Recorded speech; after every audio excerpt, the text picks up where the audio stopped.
Hi guys, അപ്പോൾ ഞാനിന്ന് mushroom broccoli stir fry ആണ് ഉണ്ടാക്കുന്നത്. അപ്പോൾ അതിന് വേണ്ടി മഷ്റൂം ബ്രോക്കലി എല്ലാം എടുത്തു. ആദ്യമേ നന്നായിട്ട് വാഷ് ചെയ്ത് കട്ട് ചെയ്യണം. പിന്നെ ഇച്ചിരി മഞ്ഞളിട്ട് ഞാൻ ബോയിൽ ചെയ്യാണ്. ബ്രോക്കലിക്കകത്ത് ചെറിയ ഇൻസെക്ട്സും വേംസും ഒക്കെ കാണും. അപ്പോൾ അതൊന്ന് ബോയിൽ ചെയ്യണം. അപ്പോൾ മഷ്റൂം നമ്മൾ ക്ലീൻ ചെയ്തിട്ട് നന്നായിട്ട് കട്ട് ചെയ്യണം.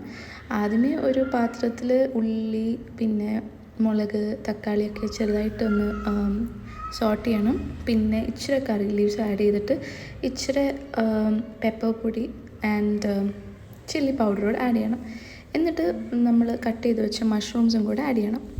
അത് കഴിയുമ്പോൾ മുമ്പേ നമ്മൾ ബോയിൽ ചെയ്ത ബ്രോക്കലി, അതുകൊണ്ടാണ് ഇച്ചിരി മഞ്ഞ കളറിലിരിക്കുന്നത്. ബിക്കോസ് നമ്മളിത് ബോയിൽ ചെയ്തു. സോ ആ ബോയിൽ ചെയ്തതോടെ ആഡ് ചെയ്തിട്ട് പിന്നെ ഞാൻ പെപ്പർ പൗഡർ ഇടുകയാണ്. ബിക്കോസ് എനിക്ക് പെപ്പർ പൗഡറിനോട് ഒരു പ്രത്യേക ഒരു ഇഷ്ടമുണ്ട്. അതാകുമ്പോൾ നല്ല ഹെൽത്തി ആയിട്ടുള്ളൊരു സ്പൈസ് ആയതുകൊണ്ട് അതുകൂടെ ആഡ് ചെയ്യുന്നു.